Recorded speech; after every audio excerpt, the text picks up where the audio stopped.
दोस्तों आज बात करेंगे सूर्य की कुंडली में। देखिए 1 से लेकर 12 तक सूर्य की बात करेंगे। सूर्य देखिए दोस्तों, सूर्य आत्मा का कारक है। समस्त जगत, चराचर जगत की आत्मा सूर्य है। दोस्तों सूर्य के कारक सरकार, सेंट्रल गवर्नमेंट सूर्य है। सूर्य के कारक देखे तो बहुत सारे हैं। पिता, सरकारी नौकरी, सरकार, सूर्य राजा है। समस्त, जैसे मैंने कहा, समस्त चराचर जगत की आत्मा सूर्य है। बृहत पराशर शास्त्र में देखिए दोस्तों, बृहत पराशर शास्त्र में सूर्य को पराशर ऋषि ने समस्त समस्त चराचर जगत की आत्मा का रूप दिया है। और ऐसे ऋषियों को मैं शत शत नमन करता हूँ, जिन्होंने हमें ऐसी विद्या से अवगत कराया। पराशर ऋषि जी ने, भृगु ऋषि जी ने और कई ऋषियों ने हमें ऐसी दैवज्ञ, ज्योतिष को क्या बोला जाता है दोस्तों? ज्योतिष को दैवज्ञ बोला जाता है। दैवज्ञ का मीन्स है ईश्वर की ज्योत। और ईश्वर की ज्योत उसी को मिलती है जिसको ईश्वर चाहता है। जिसको ईश्वर देना चाहता है उसी को ईश्वर की ज्योत प्राप्त होती है दोस्तों।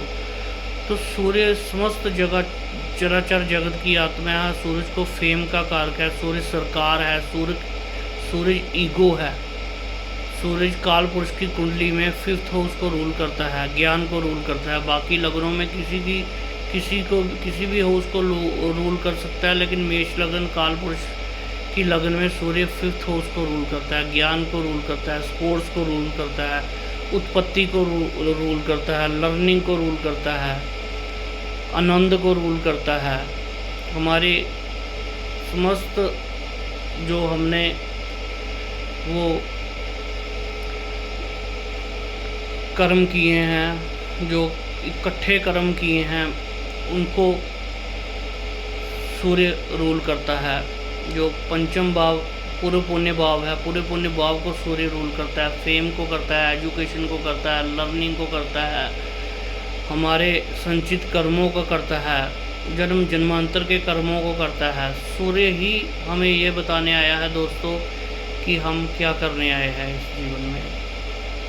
जहाँ पे बैठा होगा वो वहीं पे बताएगा। कुंडली के जिस हाउस में बैठा होगा, सूर्य विल टेल यू कि आप क्या करने आए हैं। सूर्य अगर कुंडली के फर्स्ट हाउस में बैठा होगा तो ये उच्च का सूर्य होता है दोस्तों। फर्स्ट हाउस में सूर्य उच्च का होता है। मेष राशि में सूर्य उच्च का होता है।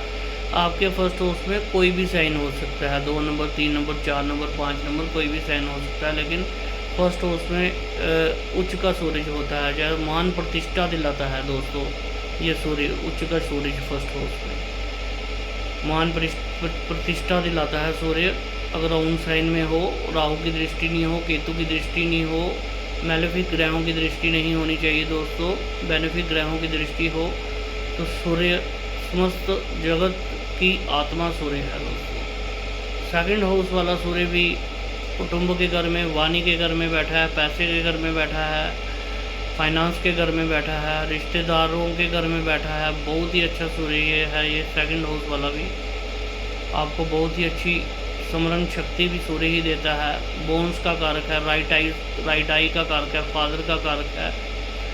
तो सेकंड हाउस वाला सूर्य भी आपको बहुत ही अच्छी फेम देगा, तो बहुत ही अच्छी पढ़ाई देगा, बहुत ही अच्छी सेहत देगा आपको।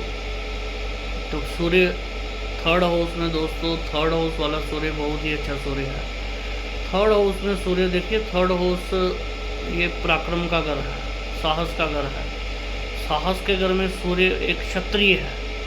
सूर्य एक क्षत्रिय है, सात्विक प्लानेट है और क्षत्रिय प्लानेट है। प्योर क्षत्रिय जिसको बोला जाता है। मंगल और सूर्य क्षत्रिय हैं। और क्षत्रिय सूर्य तीसरे घर में, साहस के घर में सूर्य बहुत ही अच्छा परिणाम देता है दोस्तों। सेवन दृष्टि से भाग्य को देखता है और भाग्य को देखकर ये गवर्नमेंट से आपको कहीं ना कहीं पैसा दिलाता है। गवर्नमेंट के उच्च पदों में जो विराजमान होते हैं वो लोग सूर्य होते हैं। लेस हेयरी, जिनके शरीर में बाल बहुत कम होते हैं वो भी सूर्य होते हैं, सूर्य से प्रभावित होते हैं। जिनके शरीर में कम बाल होते हैं या सिर में कम बाल होते हैं, जिनको लेस हेयरी बोला जाता है, वो भी सूर्य से प्रभावित होते हैं। फोर्थ हाउस में सूर्य हो तो फोर्थ हाउस वाला सूर्य भी अच्छे साइन में हो तो भूमि भवन वाहन और माता के घर में ये सूर्य होता है, केंद्र में होता है, तो ये अच्छे परिणाम देता है। फिफ्थ हाउस वाला सूर्य तो अपने ही काल पुरुष की राशि है। फिफ्थ हाउस के लिए, ज्ञान के लिए, स्पोर्ट्स के लिए, क्रिएटिविटी के लिए बहुत ही अच्छा सूर्य है। और साथ में सिक्स हाउस वाला सूर्य, काम, क्रोध, लोभ, ये 3 घर हैं, 3, 6 और 11, इनमें सूर्य बहुत ही अच्छा परिणाम देता है। छठे घर में सूर्य रोग, रिपु, ऋण का घर है, एनिमिटी का घर है, शत्रुओं को खा जाएगा ये सूर्य। छठे घर में जिसका सूर्य हो जाए उसके शत्रु नहीं होंगे। जैसे ही उसके शत्रु बढ़ेंगे और ये सूर्य उसके उस जातक के शत्रुओं को दिखाएगा कि इस जातक में कितना बल है। जितने एनिमिटी बढ़ेगी उतने सूर्य जातक को बचाएगा शत्रुओं से। सेवंथ हाउस वाला सूर्य डीलिंग के लिए, स्पाउस के लिए, सेवंथ हाउस में बैठ के फर्स्ट हाउस को देखेगा तो वो भी सूर्य अगर ओम साइन में हो, मैलिफिक दृष्टि नहीं होनी चाहिए सूर्य के ऊपर दोस्तों, वो भी बहुत अच्छा सूर्य है। एट्थ हाउस वाला सूर्य देखिए दोस्तों, एट्थ हाउस पीड़ा का है, दुख का है, मृत्यु का है, डिलेड का है, पुश्तैनी संपत्ति का है। अगर सूर्य की अपनी ही राशि आ जाए एट्थ हाउस में, 5 नंबर आ जाए, तो ये भी सेकंड हाउस को देख के आपको एट्थ हाउस के कार्य से मदद दिलाएगा। जैसे पुश्तैनी संपत्ति से लाभ दिला दिया, राह से, सीबीआई से लाभ दिला दिया, तो एट्थ हाउस वाला सूर्य भी कहीं ना कहीं आपको फेम देने ही आया है। जहाँ पे भी सूरज होता है ये आपको ये बताने आया है कि आपकी इस लाइफ में क्या इच्छा है। जो पिछली लाइफ में अधूरी रह गई थी ये सूर्य वो बताने आया है, जिस घर में भी होगा। 9th हाउस में होगा तो आपकी पिछले जन्म की कोई भाग्य के प्रति कोई इच्छा अधूरी रह गई थी तो आप पितरों के प्रति इधर काम करेंगे, भाग्य के प्रति काम करेंगे, धर्म कर्म के काम करेंगे। 10th हाउस में सूर्य होगा तो ये दिग्बली हो गया, ये गवर्नमेंट के काम करने के लिए आया है सूर्य। फेम के साथ जीने आया है ये जातक, नेम एंड फेम के साथ ये जातक जीने के लिए आया है। पिछले जन्म में इसकी कोई इच्छा अधूरी रह गई थी कि नौकरी करने की या नेम ऑफ फेम लेने की इच्छा अधूरी रह गई थी, ये वो पूरी करने आया है सूर्य। 11th हाउस में सूर्य सोसाइटी के लिए, गेन के लिए, दोस्तों के लिए, डिज़ायर के लिए, इसकी भी कोई पिछले जन्म की इच्छा अधूरी रह गई थी डिज़ायर की, ये वो पूरी करने के लिए आया है। 12th हाउस वाला सूर्य अब्रोड के लिए, मोक्ष के लिए।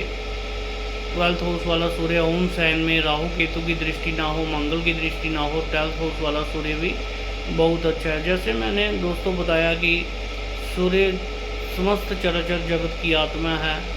लेस हेरी वाले सूर्य हैं, ब्राउन हेरी वाले सूर्य हैं, गोल मटोल चेहरे वाले सूर्य हैं, ऊंची कदकाठी समान कदकाठी वाले सूर्य हैं। कहीं ये व्यक्ति कई बार अगर सूर्य वीक पाया गया कुंडली में तो ऐसे लोगों को मानिके भी धारण करना चाहिए। जैसे आपको सूर्य वीक की निशानी ये है दोस्तों, आप पहचान सकते हैं कि इस जातक को बार बार सरकार परेशान करेगी, पिता के साथ इसकी नहीं बनेगी, पिता का या सुख मिलेगा ही नहीं लाइफ में, तो सूर्य वीक है। या लाइफ में अगर आपको नौकरी मिल भी गई या सरकारी नौकरी मिल भी गई तो इस आदमी में ईगो बहुत होगी। मैलिफिक प्लैनेट देखते हो तो इस आदमी में ईगो बहुत होगी, ये अपने ही रिश्तेदारों से इसकी बनेगी नहीं। नौकरी तो मिल जाएगी लेकिन मैलिफिक प्लैनेट देखते हुए इस आदमी में ईगो क्लैशलेस होंगे, तो ये अपने ही रिश्तेदारों से इस जातक की नहीं बनेगी। तो ऐसे जातकों को संडे के संडे या मानिक पहनना चाहिए या संडे के संडे ओम गृणी सूर्याय नमः का पाठ करें, या तो फिर नमक का सेवन कम करें और संडे के संडे ओम गृणी सूर्याय नमः का पाठ करें। संडे के संडे फास्ट भी रख सकते हैं, अपने पिता के पाँव भी छू सकते हैं, ये अलाइनमेंट है। अपने पिता के पाँव छुएं या किसी सरकारी कार्यालय की आप मिट्टी भी लेकर वहाँ उसकी आप पूजा कर सकते हैं, या किसी सरकारी कार्यालय के पास बने मंदिर में जाके आप सेवाएं दे सकते हैं, मंदिर में सफाई कर सकते हैं, लेकिन वो मंदिर सरकारी कार्यालय के साथ होना चाहिए। तो सूर्य, जैसे मैंने कहा, सूर्य समस्त चराचर जगत की आत्मा है दोस्तों। इसके साथ जो भी ग्रह अगर युति करे उसके भी फल मिलते हैं, लेकिन अगली क्लास में हम बात करेंगे कि सूर्य के साथ कौन से ग्रह युति करते हैं।